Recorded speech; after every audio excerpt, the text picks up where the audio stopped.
Liçeni i Shkodrës është një nga ekosistemet më të pasura dhe më të veçanta të Ballkanit. Në mesin e gjallësave të shumta që jetojnë në këtë habitat, bimësia e larmishme dhe unike përbën një vlerë të çmuar. Mënyra më e mirë për të përjetuar bukuritë e liçenit mbetet udhëtimi me varg që çon me skallamishtesh, zambakësh uji dhe panoramash të gjalla natyrore.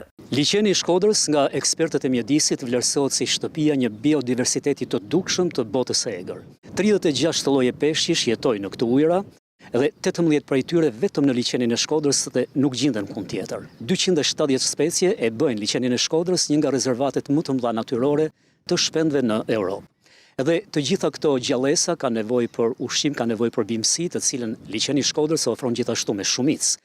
Janë rreth 25 specie të kësaj bimësie që vlerësohen si të rralla, por njëkohësisht edhe të rrezikuara. E gjithë pjesa lindore e liçenit Shkodrës dominohet kryesisht nga zambakt e ujit, që janë 2 llojesh, i bardhi dhe i verdhi, por dhe zona kallamishteve, që është habitat sërish i rëndësishëm, sepse gjatë gjithë vitit strehohen shumë shpend ujor, jo vetëm strehohen, mbrohen nga temperaturat ekstreme, si gjatë dimrit dhe verës. Prandaj është edhe ajo zonë strikte e mbrojtur kjo pjesë e liçenit, ku edhe hyrja në këto pjesë duhet patjetër të shoqërohet me gujt natyrore.